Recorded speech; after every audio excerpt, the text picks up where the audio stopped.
Blanco pa rin ang pulisya sa kinaroroonan ni Senador Bato de la Rosa sa gitna ng usap-usapang i-issuehan siya ng arrest warrant ng International Criminal Court. Tingin ng kanyang abogado, nasa Pilipinas lang ang senador at handang humarap sa kaso kung malilinaw ang proseso sakaling isusuko siya sa ICC. Nakatutok si Mav Gonzalez. Sa gitna ng ugong ng umano'y warrant of arrest laban sa kanya ng International Criminal Court o ICC, nanawagan si Senador Ronald Bato de la Rosa ng due process mula sa gobyerno ayon sa kanyang abogado. Due process of law and to respect his rights as a Filipino citizen. He wants a clear-cut guidelines from our Philippine government, including the Supreme Court, as to what would be the rights of a person, Filipino national at that, Filipino citizen, with respect to ICC processes in the light of the fact na hindi na po tayo miyembro since March 17 of 2019. Ayon kay Attorney Israelito Torion, sakali kasing isusurrender si De La Rosa sa ICC, gusto niya malaman kung paano ang proseso lalo't walang batas ang Pilipinas ukol dito. Kung malinawan daw sa proseso, tingin ni Torion, haharapin ng senador ang kaso.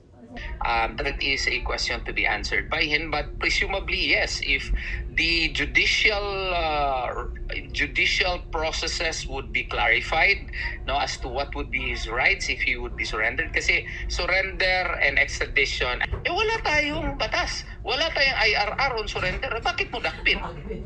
Tingin ni Torion, hindi naman tiyak na naglabas na ng arrest warrant dahil nasa appeals chamber pa ang kaso ni dating Pangulong Rodrigo Duterte. Nanindigan din siyang walang basehan para isurrender ng Pilipinas si De La Rosa sa ICC. Tingin din ni Torion, nandito lang ang senador sa Pilipinas. Hindi pa raw niya ito nakakausap mula nang lumutang ang umano'y arrest warrant laban sa senador, pero may komunikasyon daw siya sa asawa at mga anak nito. Gusto sana ng pamilya na kung may kaso man sana siya, dito natin litisin sa Pilipinas. Dito file ng kaso sa Pilipinas kasi may working court tayo. May working courts tayo, may working prosecutions tayo. So, kumbaga, wag natin isurrender yung karapatang pantao ng ating kapwa Pilipino doon sa Banyagang Korte.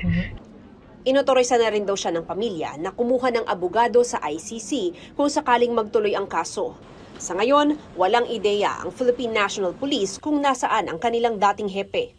As of now, we don't know about his whereabouts. Mula nang magbalik ang sesyon ng Senado noong November 10, hindi na pumasok si De La Rosa. Walang impormasyon ng opisina niya kung nasaan ito at bakit absent. Sabi rin ni Senate President Tito Soto, walang komunikasyon sa kanya si De La Rosa. Para sa GMA Integrated News, Mav Gonzalez, nakatutok, 24 Oras.